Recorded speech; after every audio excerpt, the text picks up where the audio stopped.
Beth, yung ano yan, yung si asawa, kuha niya ni Sharon Cunita eh. But tax. 12 ano yan. So, let's pray for, especially ang kuan itong Siberian frost na sinasabi. Kasi viral talaga ito kasi nabubuhay ang mga virus pag malamig. Mga prokaryotes, namamatay sila pag mainit. Kaya ngayon, buhay sila. No? Kaya let's pray for our health. Kung tayo, let's boost our immune system. Kung mahilig ka sa maanghang, sili, yon, maganda yon, natural antibiotic. Kung wala naman, kung ayaw mo, sa mga kandang, yung mga vitamin C, no, para ang dugo, mabos natin ang ating dugo. Pero kung wala, mga kalabo-kalabo lang, mga, ano ba yun sa English ang kalabo? No? Ganda yun. So, let's all stand up, please. 2 Corinthians chapter 11. Verse 12 down to verse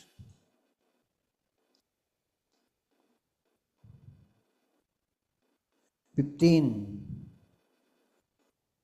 Andiyan na po. 2 Corinthians chapter 11, verses 12 down to verse 15. Sabayan natin magbasa. All together, we go.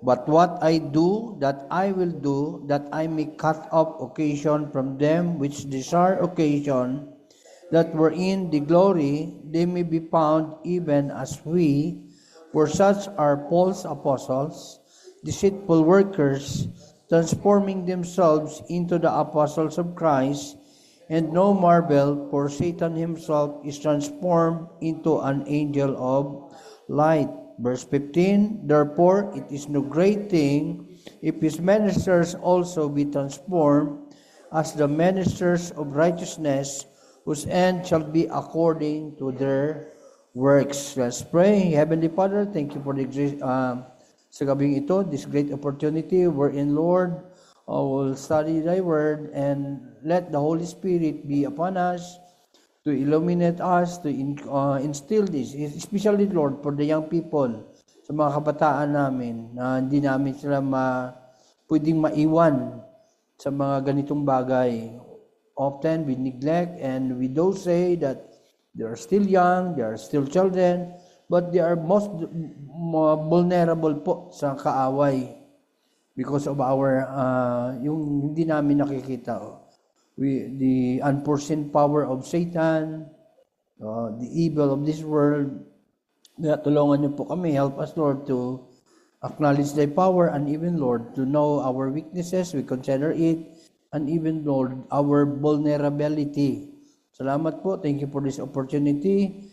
Enlighten us with these words, this passage, and we may know and we may guard ourselves, and we may prepare ourselves for we are engaging not only the material and financial battle of this world, but as well as, especially and foremost, the spiritual battle. And we pray for the Holy Spirit to open our minds and our hearts.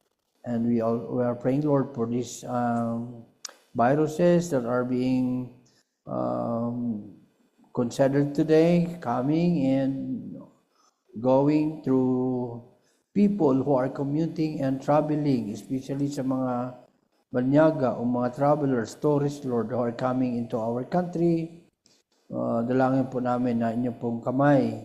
And even, Lord, these Siberian frosts that are coming, the swords of snow, yung lamig, that we could withstand it, matagal-tagal pa siguro ito, Panginoon, na we could boost our immune system. Salamat po sa gabing ito. Kayo po ang manguna, kayo po ang maipataas, inyo pong salita at ang inyo pong glory, Lord, be magnified and be glorified in the midst of us tonight.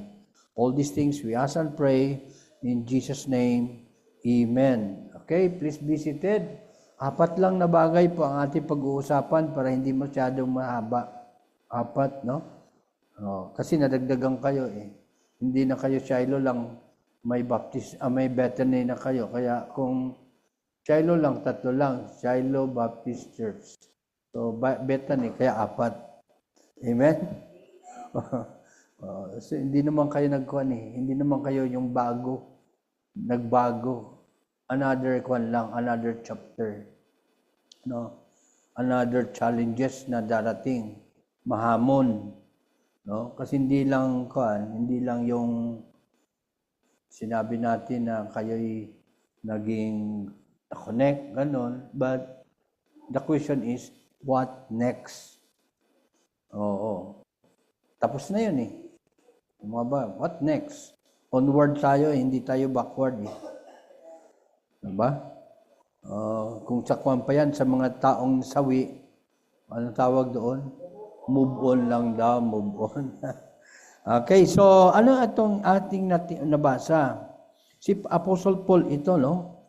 It is not just igniting, but acknowledging the real power that we are engaging with. Yung totoo talaga na, kasi katotohanan na yung financial,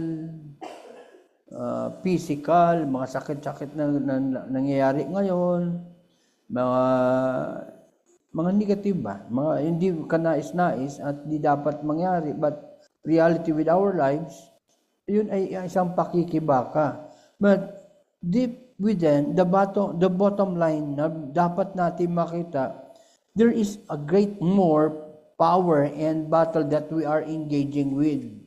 At hindi ito physical, material lang, kundi spiritual. Amen? Tingnan natin sa 1 Peter 5:8. Bago natin ibigay yung ating 4 na bagay. Sabi niya sa verse 8, sa 1 Peter 5:8, be sober. Yung gising ba, no? Be vigilant. Ano yung vigilant? Kasi ngayon pag may namatayan, natutulog na yung mga kamag-anak. Unlike before, nagising talaga. Weak yun eh. Weak ang tawag doon. Ibig sabihin, walang tulugan. Oo, pero iba na ngayon. Be vigilant. Nagpunta kami last, saan kami nagpunta? Yung mga security, di ba? Sa airport. Vigilant. Di ba? Vigilant ba yun?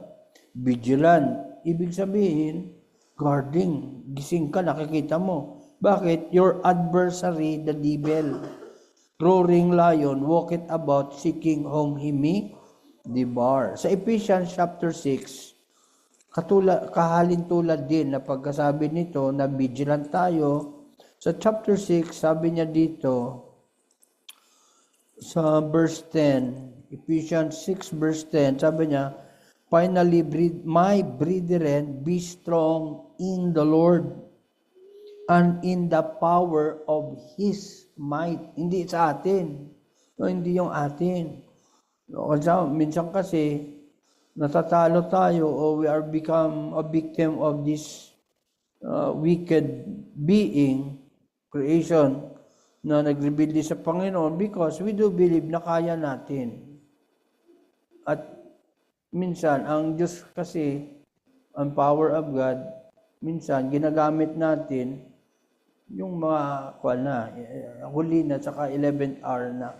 On the onset, tayo yung lumalaban, tayo yung nakikibaka sa pamagitan ng ating na marunong tayo, may alam tayo, malakas tayo, ganun tayo. But at the end of the day, we do understand na hindi pala natin kaya kung wala ang Panginoon sa ating buhay. No? Kaya sabi niya, be strong in the Lord and in the power of His might. Then sabi niya, put on the whole armor of God that ye may be able to stand against the wiles of the devils. Yung dart ng devil. The wiles, technical yung kanya. No? For, sabi niya sa verse 12, for we wrestle not against flesh and blood, but against principalities, against powers, against the rulers of the darkness of this world, against spiritual wickedness in high places. Kaya yung pakikibaka natin, hindi lang material sa physical, emotional, psychological, kundi higit lalo, spiritual ang away natin. No? Minsan sa aking mga last Monday, kasama ko si Ari sa loob ng Pasay City Jail. Sabi ko, binyag sa'yo kasi bagong siya eh. Bagong commission, binyagan ko siya. Ayaw niya, sunod na lang daw, sunod. Sabi ko, para maka-experience ka kung ano talaga ang katotohanan sa buhay. Kasi, kung gusto mo talaga makita ang katotohanan sa buhay, hindi sa mall, hindi sa mga party or sa mga asan dyan sa labas, but let's go to big hospitals. Yung mga tao doon na linga, tapos nakayuko para makasipa siguro ng gold para pambayad sa bill. No? Doon natin makita ang katotohanan. Pangalawa, yung mga nasa loob, city jail, doon makita talaga kung ano ang katotohanan. Saka doon sa cemetery. That is the reality of doon mo talaga ang pakikibaka. Kasi natatakpan yon sa mga magagandang bagay na nakikita natin. Kahit sa television, ang pinapakita dyan, hindi naman panay magaganda. But this is a present evil world that we are living.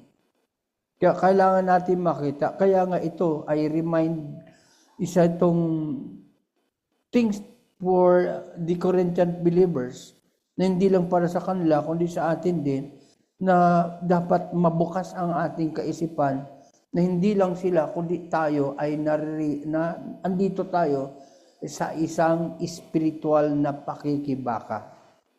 At ang kaaway natin, hindi basta-basta. Kasi si Mother Marlon, lakas to eh. No? Ha? Arnel pala, sorry. Si Marlon yung isa, no? O si Brother Arnel, lalakas ito. No? Pero ipaboxing ko ito kay Pacquiao, hindi na manalo. Tama? So malakas. Pero si Pacquiao, ipaboxing din sa masigit sa kanya, malaki sa kanya, hindi niya kakayanin. Yung mga heavyweight na yan. Iba kasing timbang niya. Pero lahat tayo, sama-sama na lahat, i-fight tayo doon sa kalaban natin, spiritual, which is Satan, hindi natin siya kaya. Kaya lang, kinakaya natin, akala natin, nagkaya natin, pero ang katotohanan, hindi. Kaya apat na bagay na gusto natin makita, o gusto ko yung paabot sa inyo, una, yung bagay na be grounded. Be grounded. Ibig sabihin ng be grounded, yung saan ka nakatayo, yung kinakatayuan mo. Kasi hindi ba yun sinking sand, hindi ba yun miry clay, hindi ba yun kumunoy? Is it a strong foundation na yung kinakatayuan na hindi ka ilulugmok? At ano ang bagay na yon? Pangalawa, makita natin dito yung sinasabi na genuine na pag-ibig. Totoo. Maging totoo tayo. No? Minsan kasi yung sinasabi magpakatotoo ka, brother, pagkatapos pumasok ng sunod na linggo, pumasok naka-lipstick na. Tapos wala nang kilay, magpakatotoo. No? Genuine. No? Oo. Kasi ang title pala ng ating mensahe ay counterfeit. Counterfeit. No? Pangatlo ay yung gird. Gird. Ano yung gird? Yung mga sasakyan na mga pangdagat o pangingisda, tinatalian talaga yan. Kasi yung mga alon dyan, pag hindi yan talagang nakatali na kuan talaga, very kuan talaga, secure, sa uga-uga niyan, makuan yan, maghiway-hawalay. Maya-maya, nakalutang na kayo sa dagat. And lastly is to guard.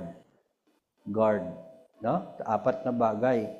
Ano yung una? Be grounded. Pangalawa is genuine, totoo. Saka pangatlo ay gird, G-I-R-D at guard. Guard, vigilant tayo. Okay. Ano pala ito ating binasa? Tingnan niyo si Pablo. But what I do, sabi niya, na gagawin ko talaga, but that I will do, para maputol, that I may cut off occasion from them which desire occasion. Naghahanap ng pagkakataon. Sino ito? No? Naghahanap ng pagkakataon. Para kang mayroong bagong Nagluto ka ng paksiw ba? Tapos inilagay mo sa misa, tapos si Mingming pala, hindi mo alam, naghahanap lang ng pagkakataon. Tapos galit na galit ka kasi nakain ng pusa. Tapos sabi nila, sino ang may kuan doon, may kasalanan? Yung pusa o ikaw na hindi mo tinakpan yung pagkain? Oo, so, meron ang pusa daw. Iring yun sa amin, Bisaya, no?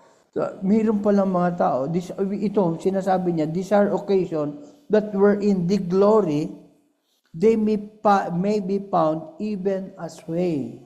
Tingnan niyo pagkasabi, na makita sila na parang kapariho nila kami, kalintulad.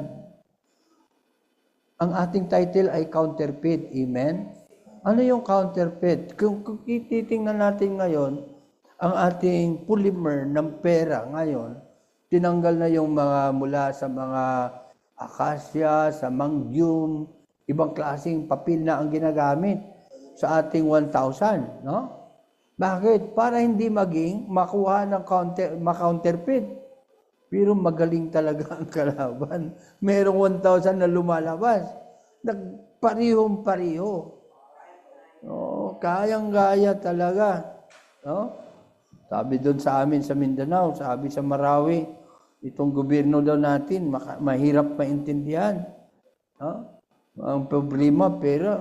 Tapos kung gagawa tayo ng pera, magagalit daw. Counterfeit things. Ito yung sinasabi niya. They may be found even as way. Pero ito palang mga tao, ito sabi niya, for such are false apostles. No, hindi true. False apostles. Apostles is people who are being sent out with authority. No? Sent out sila.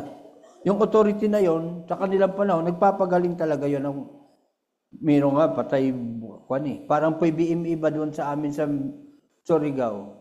Ang PBMA, yung ikliyok, yung may mga singsing, na niya. May meaning kasi sa amin yung PBMA. Patay, buhayin, buhion. No?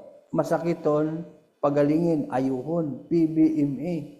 Tapos may mga karayom-karayom pa rin sila. So, false apostles, deceitful workers, then transforming themselves into an apostle of Christ. Then sabi niya sa verse 14, no marvel, for himself is transformed into an angel of light. Not all that glitters are gold. Ika nga, hindi lahat ng kumikinang ay ginto. Ang diablo daw ay transforming himself into an angel of light. Therefore, it is no great thing if his ministers also be transformed as the ministers of righteousness, whose end shall be according to their works. Kaya isang malaking bagay ito mga kapatid na dapat natin makita. Kasi ang Panginoon, ang pangalan ng Diyos na sinasa sa English ay God. Di ba? God. Sabi lang, God. Ano yung God na yan? Yung God ay hango sa Anglo-Saxon na good. G-O-O-D. The good. Kinakanta nga, God is good to me, God is good to me. Then, may sinasabi, God is good all the time. All the time, God is good. Ang kabaliktaran noon ay hindi good. Evil ang kabaliktaran. No? Destruction. Kaya nga si Jesus Christ sa John chapter 10, verse 10, sabi niya, the thief cometh not but to destroy, to steal, to kill, to destroy. Destruction. But I am come that they might have life and they might have it more abundantly. Sa Panginoon. Pero sa kalaban, sa diablo, it is for destruction. Kaya dapat grounded tayo. Ang tanong ko kanina, saan? So dapat tayo na mga Christian, grounded tayo. Hindi lang ang unang-una, ang ating pamilya, grounded tayo. Masakit yung kanina na nagtitext, nagre-regards, tapos ayan ang sumagot. Mayroong mga taong ganon na hindi mas mahilig sumagot, pero damdam nila. Kaya dapat din sabihin, sumagot kayo. Two sides of the coin yun eh. the receiver and the speaker. The giver. Kaya dapat. Pero paano yun? Masira ka. Kaya very strong dapat ang family. Isa sa mga unang, the three institutions that was built by the Lord ay ang family. Next is the government, and lastly, the church. Wala tayong makukuha sa government eh. Saan tayo kukuha sa government? Wala. Bukang bibig natin yung scam, ano yan? Wala tayong makuha dyan. Ang problema, dalawang bagay na lang. The family and the church. Pero, ang problema ngayon sa ating foundation ng ating church, sabi nga ng ating kapatid, salamat ako'y nagkasakit. Bakit? Nakasimba siya, tapos napansin niya, nabigyan niya ng pagkakataon yung kanyang bunso, yung kanya. Yun eh. Hindi lang masamang bagay na bisyo, kundi because of yung pangangailangan natin, mas maraming pagkakataon natin na naibibigay doon sa labas, at kung mapunta man tayo sa bahay, makauwi, pagod na tayo, kaya kunti na lang ang communication na naibibigay natin. Plus factor pa na meron pa mga extracurricular activities tayo. Ano yun na sinasabi? Yung television na yan. Maganda yan. Na we could be entertained. Pero isa yan sa mga bagay na kinukuha ang time natin. Ako nga, I should be honest with my son. Kasi kahit yung aking panganay, sabi niya sa kanilang bibig nila, sabi niya, si Papa saka si Mama, mas marami pa ang oras nila sa labas sa mga ibang tao kaysa amin. Sabi nila yan, kanyang ate. Parang totoo. Pero andun ang puso ko sa kanila, pero yung iba kasi yung banding na tinasabi yun eh. The intimacy. May sinasabi na absence makes the hearts grow fonder. Diba? Mas lalo. Pero hindi yun totoo. Ang daming pumupunta sa ibang bansa. Hindi naman nangungulila. No? Kaya nagiging byuda. Bakit? Hindi na naging ng ibang bahay na. Hindi na sa makabilang buhay. Kasi wala eh. The closeness. Kaya importante sa atin yun. Grounded tayo. Amen ba? Kailangan natin, ibalik tayo natin. That is the first principle eh. Kahit basahin natin sa Deuteronomy, makita natin, the first principle is the closeness. Very strong family ties sila. Tayo din ng mga Pilipino, strong family ties tayo maganda. Kaya lang, nawawala na din tayo sa ganung bagay. Kasi marami ng mga ino-offer ang diablo sa labas. Especially itong cellphone na ito. Di ba? Hindi mo na kahit magkain, nakagano, nakatungo. Tapos si anak, meron, si tatay, wala na. Kaya siguro, may bibigyan natin ang pagkakaon. Let's set it aside. Let's talk with mga anak. Ano ba? Sinuntok ka ba o may nasuntok ka ba sa school? Kumusta? Doon. No? Ano bang sinabi ni teacher? Nagmura ba o ano? Casual na conversation na hindi mo alam, nagbibigay sila ng impact. Kasi feel nila na may tatay sa kananay sila. Tapos, napapakita din natin. Pero yung values na yan, nawawala na sa atin as Pilipino. No? Higit lalo sa atin na Christian. Kaya, mas higit tayo. And then, pangalawa, kasi iiwan natin yung sa gitna, yung government, let's go to the church. Let's be founded to our church. Hindi lang ginawa ng Panginoon na basta lang na may church, para lang may church, kundi God has purposely designed church for our spirituality. Alam natin yun. Na pinapakita doon, pinapangaral na yung, halimbawa, John 15:5. Nung sabi sa John 15:5, sabi ng Panginoon, for without me, you can do nothing. Sabi din doon si Sicaraya, sabi niya, not by might nor by power, but by my Spirit, saith the Lord. Ang daming mga bagay na itinuturo sa atin. Kaya lang, minsan ang mga churches na din natin ngayon, nawawala na din. No? Hindi na talaga doctrinally founded. Parang ang mga message na ba, pahapyaw na lang, parang okay lang. Kasi ang mga members din, ayaw na din. Pag parang impact sa kanila, masasaktan at ayaw na. Wala nang commitment. Hindi pwede ganon, especially among our young ones ngayon. Mas alam nyo ba na ang bata na napapalo at may takot sa ina ay mas higit ang kanyang, mas deepen ang kanyang knowledge sa relationship sa morality. Kaysa mga anak na, huwag na yan, iba na tayo ngayon, hindi na yung mga palo-palo na yan, bawal na yan. Pero sa Bible, hanggang ngayon, hindi nagbabago, the rod of correction, andito pa rin sa Bible. Dapat sila maturuan. Kasi, positive thinking always ang sanlibutan eh. Let's give them the positive thinking. Hindi ganon ang sanlibutan. Hindi sa lahat ng panahon, panalo at how about, paano kung darating ang araw na di ko mahaharap sila sa yung mga negatibong bagay na hindi sila handa. Kaya dapat marunong sila na tumanggap na masaktan. Marunong sila, yung aking apo. Sabi nila doon, apo, kasi tawag na sa akin, apo, yung aking mga apo. Sabi na, apo, look at Leah, si Prince Warren. Why? Come here. What's that? Sabi niya, he's not perfect, apo. He's not perfect now. Yeah, come here. Let me see. Pakita nila sa akin yung grado. Alam nyo nangyari, nagalit yung magulang tsaka yung bang nagsumbong. Yung asawa ko, si Ma'am Day, tsaka yung ma'am niya.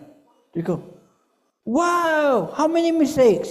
Siya, 3. Akala niya, pagalitan ko. Sabi ko, very good. Galit sila sa akin. Sabi ko, bakit gusto niyo perfecto palagi? Paano kung hindi perfecto na buhay? Sa papel, yung sa totoong buhay na ba? Kaya kailangan matutong tumanggap sa mga bagay-bagay. Marunong masaktan. Ito, pag akala niya, dalawang nakatungtong to sa mama eh. Sa dibdib, bago matulog. Sabi ko, ang closeness nila. Kaya pag graduate niya ng 4th year, padala ko doon for 2 years. Hindi niya maintindihan. Pagkatapos, nakatapos siya ng 2 years, balik na naman siya doon. Hindi niya alam.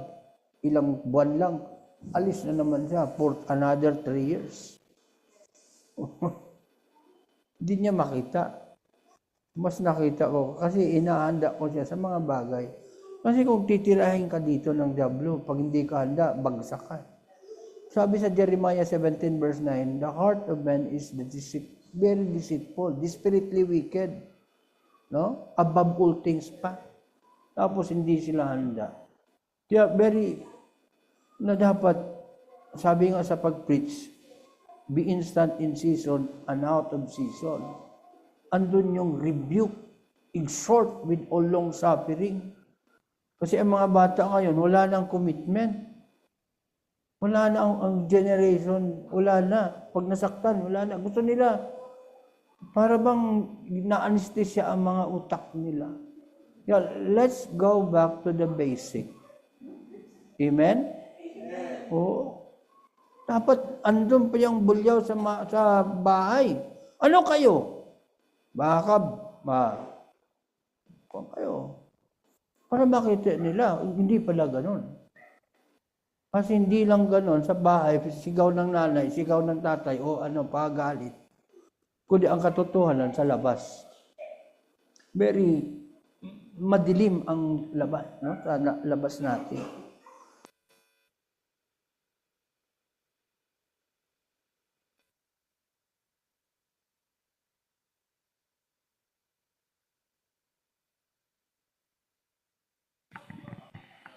be grounded. Alam natin yung ating kinakatayuan. Amen? Pasalamat tayo, meron tayong simbahan. Tama tayo, binigyan kayo ng pastor at mga kapatiran. Kayo din, sabi ko nga kanina, hindi kayo na panibagong kabanata, nadagdagan kayo. Bita ni Shiloh, no? O Baptist Mission, dubli na kayo. 2 pananagutan na yan. Alam nyo ba ang pananagutan ng Shiloh? Yung dyan na bagay na yan, secret name of God yan eh. Then Bethany pa. O Baptist pa kayo. Tsaka mission pa. No, anong gagawin natin? Baka baka nag-change name lang. Ginanon lang, parang ano yan. So, dapat makita natin sa labas. Makita natin. Tinatanong ko nga, sino ba dito may-ari? Sabi niya, yung sa kabila daw, sabi niya, yung nito, marami pa ba dyan? Sabi ni Aris, daghan pa, marami pa dyan. O, paano sila? Why we are existing as a church? Bakit? Hindi naman para lang umupo. Kaya nga, palagi ko itong sinasabi na meron, dito siguro nabanggit ko na yan eh. Meron daw isang tao na tuwing natatapos after their services, uwi ng mga tao, palagi siya nakaupo doon, nakatambaw. Tapos tinatanong yung mga tao, tapos na ang simba nyo? Lahat daw, everybody is saying, oo. Maliban sa isa. Kaya siya nagtataka, sabi niya, bakit lahat nagsasabi na tapos na, ikaw hindi pa? Pero matagal na yon. Sabi niya, bakit kaya hindi siya nakapagtiis. Sabi niya, matanong nga kita. Sabi niya, bakit? Lahat kasi sa mga ka-churchmate mo, sabi, tapos na. Pero ikaw hindi pa. Bakit? Sabi niya, kasi sabi ni pastor namin, yung aming napakinggan dito, hanggang dito lang, tsaka sa kaisipan, sa puso. Pero doon sa labas, dito, doon namin i-apply. Hello, amen? We should be grounded by that. Na tayo yung instrumento. Katawan tayo eh. We are the body of Christ. Intended, purposely designed para sa labas. Kaya nga sabi sa 2 Corinthians 4:13, we having the same spirit of faith, sabi ni Pablo, as it is written, I believe, therefore have I spoken. We believe, therefore speak. Magsalita ka. Kasi ang pananampalataya, palagi sinasabi, mula pa sa aking pagkabata, hindi ganon. Alam natin sa Bible. So then faith cometh by hearing, and hearing by the word of God. Saan sila makakinig? Saan nila maririnig? Sa atin na nakakaalam. We should not stop our mouth talking about the salvation of God. That is our ground. We are being grounded with as a Christian, as a believer of the Lord, and as a church. Amen. Ano yung pangalawa? Nakalimutan ko eh. Ano yun? Genuine. Genuine pala. Totoo, no? Maging totoo tayo, tama? Hindi tayo dapat na maging, alam mo na, counterfeit. Kasi ang kailangan natin, sa Bible, dito sa Old New Testament, may sinasabi, may word na unpain. Unpain faith, unpain love. At ang ibig sabihin ng unpain is sincero, pure, totoo. Basahin natin. 2 Corinthians chapter 6, verse 6. Kung di ako nagkamali ha. Tama ba yun? Anong sabi? Sabi niya, by pureness, by knowledge, by long-suffering, by kindness, by the Holy Ghost, and by love and pain. Kasi the greatest law and the greatest thing na dapat mag-bind, no? Na mag-bind sa atin, pamilya man yan, sa gawain man yan, o dito, higit lalo, sa simbahan, ay hindi lang doctrine, kundi yung pag-ibig. It is the greatest. Amen? Oh, sabi nga, love without truth is, or truth, ano yun, baliktad-baliktad yun eh. Truth without love is tyranny. But love without truth is hypocrisy. Ay, asan doon? Bahala na kayo doon. No? Kaya hindi lang dapat alam natin, but it should be a church that is being governed by an unfeigned love towards each other, especially among the brethren. Kasi hindi tayo pari-pareho eh. We do have our own idiosyncrasies and personalities. Hindi tayo AI. Tama? Hindi tayo mga robot. Kanya-kanya tayo.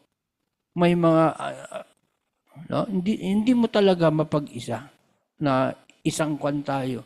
Bakit tayo napag-isa dito? Dahil sa pag-ibig ng Diyos. At yung pag-ibig ng Diyos naging atin. Kaya dapat we should have to manifest that love wherewith we have possessed through our Lord Jesus Christ. No? Sa 1 Peter 1:22, dagdagan natin konti. Ano bang sabi sa 1 Peter? Before going to number 3. 1 Peter, tama ba? 1 Peter 1:22. Meron ba? Hindi ko makita. Ito. Ano ba sa 1 Peter? Yung Bible kasi nakadikit. Dikit na dikit. Bago ka nito. Dadalhin namin ang iba nito sa kuan. Okay, ano diyan? 1:22. Meron ba? Ayun. Sabi niya, seeing you have purified your souls in obeying the truth through the Spirit unto unfeigned love of the brethren. Hindi lang parang, there's a welcome here, pero ang puso, wala naman. Dapat totoo tayo. Pure, hindi counterfeit. Amen po? Genuine tayo. Totoo tayo ng mga tao. Christian tayo eh. Totoo yung pag-ibig ng Diyos na ipinakita niya sa atin. Kaya dapat totoo din na pag-ibig ang mapakita natin at mapadama sa mga kapatiran. At kahit sa labas. Kasi hindi nila napipil at hindi nila nababasa ang ating kaalaman, karunungan dito, sa Bible. Kahit kaano tayo kagaling, doctrinally, kung hindi nila feel yung God or God, love of God sa atin, baliwala tayo. Hypocrisy yun eh.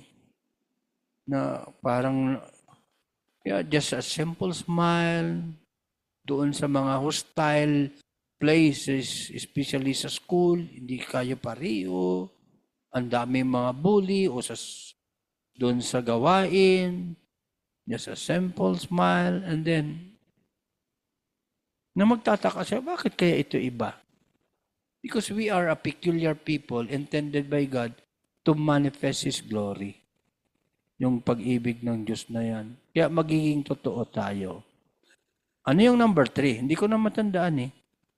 Gird. Opo. Ano ba yung gird? Girds the loins of yung basahin natin sa Ephesians, talian talaga ng katotohanan. Okay? Girdle yan eh. Nakatali. Ngayon, sa atin, sinturon na yan. Belt na ang tawag. Pero noon, sa mga ninuno natin, tali yan eh.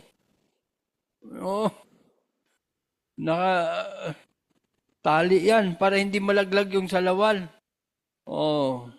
Di ba? Asan yan? Tingnan natin sa verse 10. Wherefore, sa 13, wherefore take unto you the whole armor of God, that you may be able to withstand in the evil day, having done all to stand therefore, having your loins girt, yan, about with katotohanan. No, di ba? Hello. Ano ba ang loins? Dito yung loins eh. Pero pag Bible yan, it is the procreative power of us, yung kaisipan natin. Dapat matalian ng katotohanan. Kasi pinapasukan yan Satan is feeding us na masarap din naman kung ating i-entertain. Kaya nga, kanina, papunta kami dito, paglingon ko, nakasulat, keep the night always hot. Ba yun? Tapos, Pegasus, where men, sabi ko, okay to. Okay. Parang okay, pero hindi okay. Delikado. Delikado talaga. Pero as we are being entertained, and we let ourselves being entertained by Satan, yun sa kanyang counterfeit na yan, wala tayo, bagsak tayo. Sira ang buhay, sira ang pamilya. Sira ka, masira, no? Kaya dapat makakuha tayo. And lastly is being vigilant or guarding, guard tayo. Ano yun? Defense. Kung sa chess pa yun. Pero alam nyo ba sa chess, ang sinasabi na pinaka-greatest defense is offense. Ibig sabihin, kasi tayo na church, hindi tayo sinabi na wait. But we have that mandate sa Matthew chapter 28 na sabi, go ye. Mas malakas tayo pag tayo'y nag-go-go. We should go onward para sa gawain ng Panginoon for His honor and glory. No? Kaya we should have to know sa ating kinakatayuan and the other side. Hindi naman kailangan natin na alamin pa doon yung kalaban. Tingnan ko nga, subukan ko nga, tikman ko nga yun para hindi na ganun. Hindi ganun. But you should know our truth. Founded tayo, grounded tayo sa katotohanan. And then, ano yung pangalawa? Maging totoo. Hindi tayo dapat na yung ano yun sa Tagalog, mapagkunwari. No? Atik ay atik kung sa Bisaya, hindi pala totoo. Christian para. Kasi sa Bible, sa sanlibutan kasi may mga tao na mukhang Christian pero hindi talaga Christian. Sa atin din, hindi ganun. Hindi dapat. Lastly, pangatlo, ano yon? Girding. Nakatali. Baka may kuwang ka eh. Ano yan? Mga nag-mountain climbing yan. Yung mga cliff, kailangan nakakuha nyo yung girt nila. Baka matanggal, patay. And being naka-on guard tayo palagi. On guard tayo. Be vigilant. Kaya I hope na makita natin kasi totoo ang kalaban. Tinatanong ko doon sa aking mga Bible study, naniniwala ba kayo sa mga bagay na hindi nakikita? Always ko yung sinasabi. Kasi yun yung mga palagi lang sinasabi. Inuunahan ko na. Naniniwala ba kayo sa katulad ng hangin? Kasi hindi natin nakikita yun. Sa inyong mga isip, may isip ba kayo? Kasi hindi natin nakikita. Yun, di ba? Naniniwala ba kayo sa impyerno, sa Diyos, sa Satanas? Piitan yun eh. Kaya dapat makuha mo ang kanilang loob. Bakit kayo andito? Kasi because of that. Kaya he who flirts with the devil is a victim. Kaya be on guard always.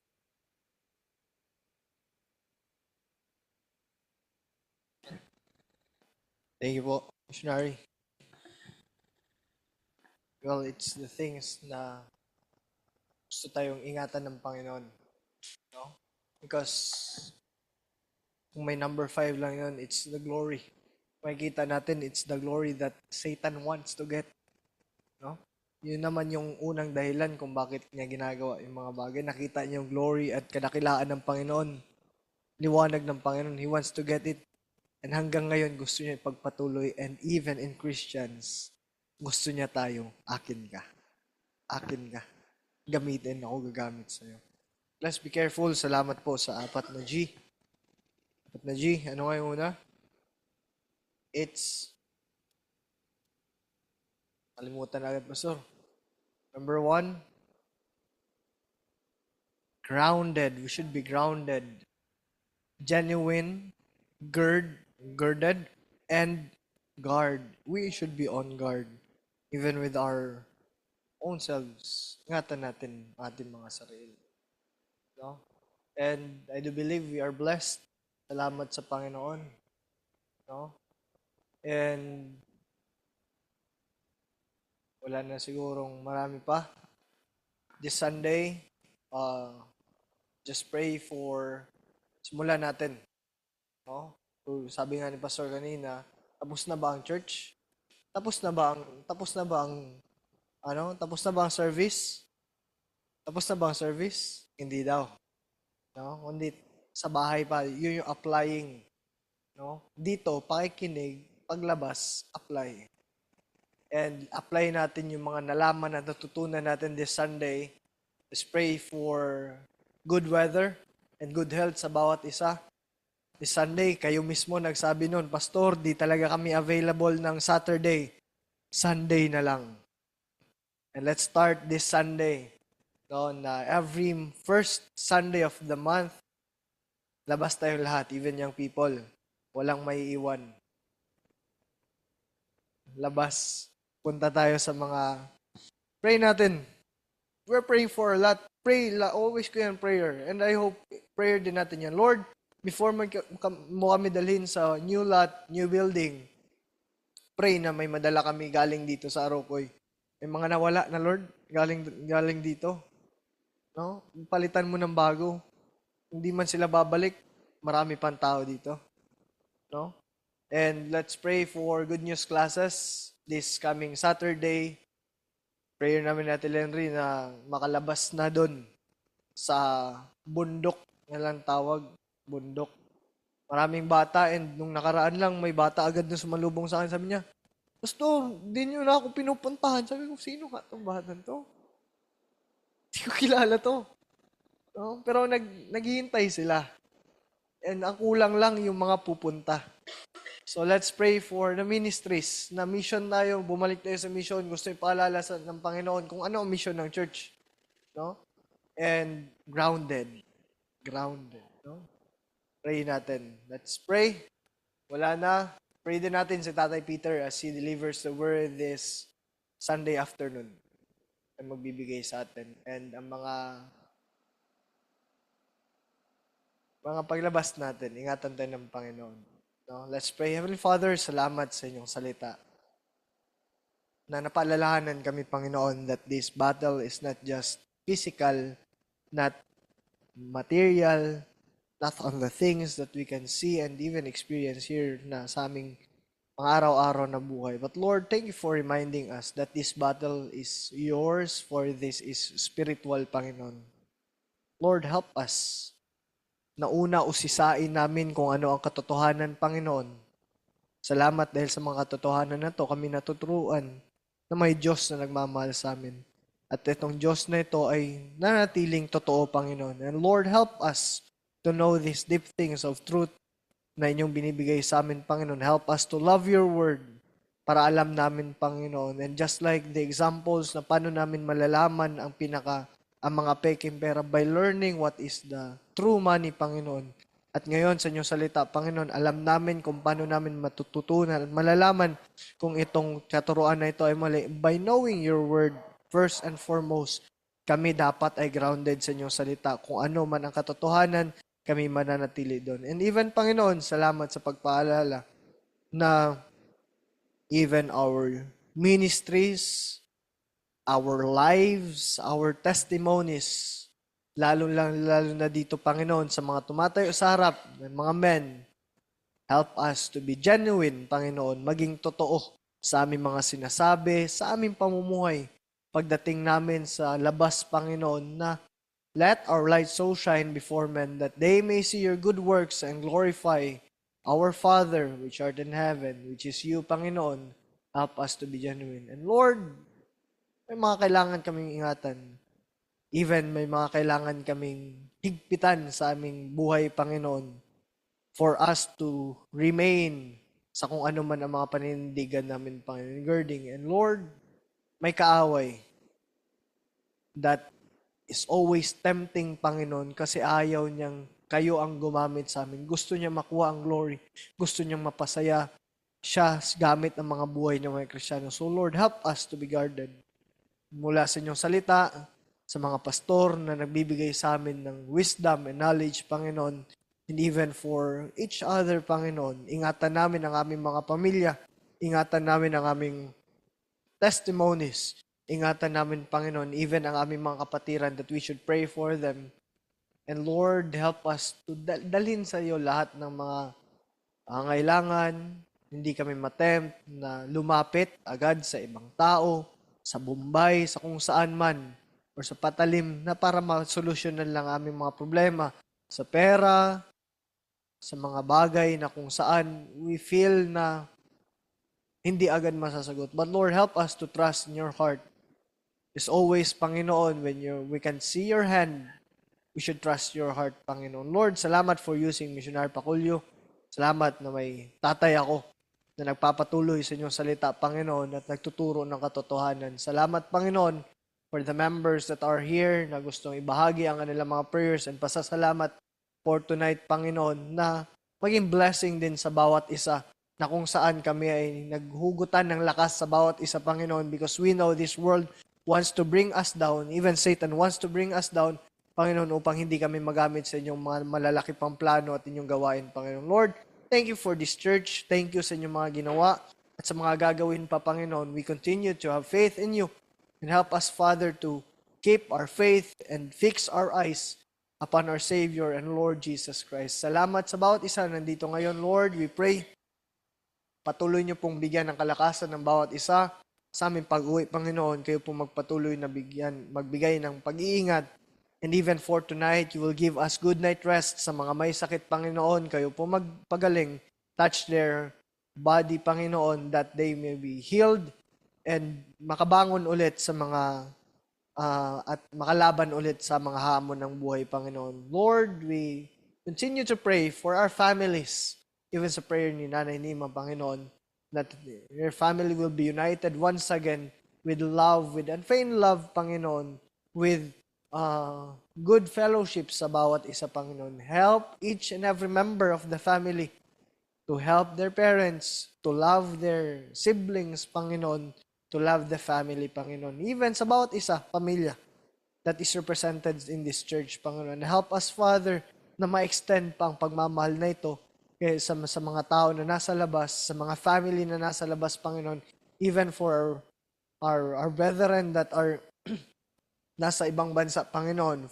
Atanasio and Arangues family, Panginoon. And even we pray for anniversary sa Oman this coming Sunday, na kayo po ang mag-continue na magligtas ng mga kaluluwa, and you continue to bless the mission work, Panginoon, so that they may be kagamit-gamit sa inyong mga gawain, Panginoon. Lord, salamat sa salita na aming napakinggan.